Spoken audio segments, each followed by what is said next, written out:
Welcome to biologyexamsforyou.com. Today we are going to discuss in detail about the steps in recombinant DNA technology. First of all, we will start with definition. In this video we will be going through all the processes in detail.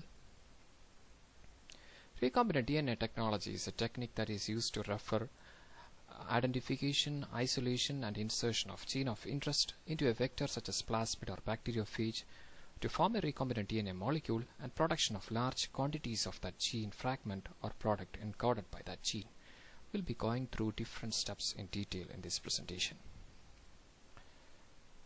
First of all, let us have a look into the synopsis of the steps in recombinant DNA technology. Step 1. It is the identification and isolation of gene of interest or DNA fragment to be cloned. Second, we have to introduce this isolated gene into a suitable vector. Then we need to introduce this vector into a suitable host. The process is called as transformation. We need to select the transformed host cell, and finally our intention, multiplication or expression of the introduced gene inside the host. So let us move into the first step, that is identification and isolation of gene of interest. In recombinant DNA technology, from where we get this gene of interest? There are different resources for getting our gene of interest. These include a genomic library, cDNA library, chemical synthesis of a gene if we know the sequence. If the number of copies of a particular gene is not sufficient for gene cloning, we can amplify that using polymerase chain reaction, a gene amplification technique. So in order to understand all this concept, let us take an example. Here we are going to introduce human insulin gene in bacteria. Step 1. From genomic library we have taken human insulin gene. As I mentioned, genomic library is a source from where we get our gene of interest. Now step 1 is I have taken human insulin gene from genomic library. Step 2, I need to insert this desired gene, that is the insulin gene, into a suitable vector. Before that, we need to know something about vector. What is a vector?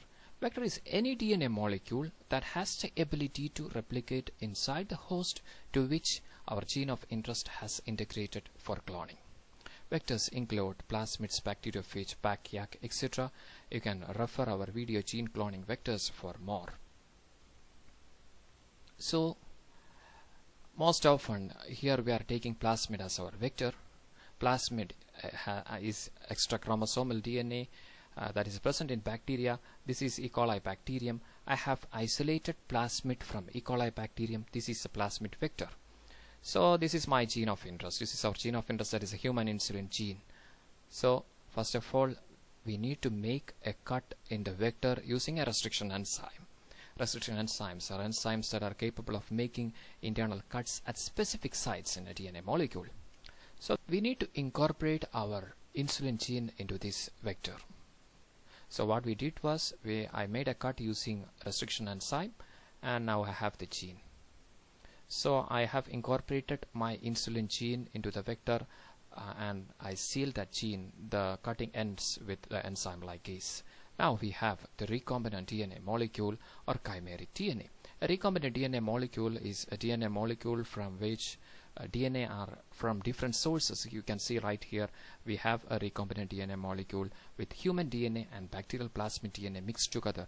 So recombinant DNA molecule is just a recombined DNA molecule from different organisms. So second step is over. We have inserted our human insulin gene into a vector. Now the third step, introduction of this vector into a suitable host. There are different gene transfer methods by which we can introduce our vector into a host. These are some of the methods: electroporation, microinjection, liposome-mediated gene transfer, silicon carbide fiber method, etc. And hopefully we will be discussing all these later. And chemical gene transfer methods are there: PEG-mediated gene transfer, calcium chloride-mediated gene transfer, dextran-mediated gene transfer. Or certain cells like bacteria are capable of taking up gene from the surroundings. The process is called as transformation. So now our insulin gene, we have our insulin gene incorporated in the vector. So we need to introduce this insulin gene into a host. Most often the host is a bacterial cell, as it is simple to manipulate, and we know E. coli bacterium very well. So I have introduced my vector with my gene of interest into bacterial cell. Now we have a genetically modified E. coli with our insulin gene inserted inside the vector. So step 3 is over. The process is called as transformation. Now step 4, after this step 3, we will be getting 3 types of colonies: non-transformed bacterial cell without any change, and transformed bacterial cell with unaltered vector. Vector is there, the cell has transformed but without our gene of interest, and finally the transformed bacterial cell with our recombinant vector, and this is the cell that we need to take, and this is the colony we need to select, and this is we need to select this particular colony from the rest. Majority of the colonies belongs to these 2 groups. So there are different ways by which we could select these, maybe by growing in antibiotic resistance in a selective medium, or this gene may be coding for some characters that are visible, or maybe if it is an enzyme, we will be adding some substrate, we will be getting some color in some colonies in which we will be having our gene of interest, maybe by Golding hybridization, blotting test, etc. For antibiotic resistance selection in recombinant selective medium, you can refer our video gene cloning vectors. Final step is multiplication or expression of the introduced gene in the host.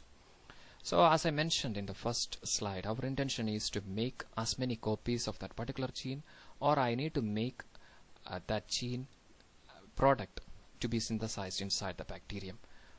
So we have genetically modified E. coli with our insulin gene, and this plasmid will replicate inside the host, and these bacteria will also replicate, making millions of copies of this particular gene. Our first intention is achieved. We have our gene of interest produced in millions of numbers. Our intention was to synthesize insulin inside E. coli. So this is what is happening. This E. coli gene that will be transcribed and translated, later protein product is synthesized inside the bacterium. So expression, that is the term, that is insulin is synthesized in bacterium. Now by recombinant DNA technology, insulin is synthesized. The name of that insulin is called as humulin. Humulin is synthesized by recombinant technology. Here we are using the same procedure. We are making bacteria as big biofactories for synthesizing human insulin inside. And so we need to culture these in large scale for getting large scale production of insulin. Hope everything is clear. If you have any questions, comments or suggestions, we are happy to hear from you, and you are with biologyexamsforyou.com. Please do us a favor. If you find this video useful, please share and like. Thank you so much for watching.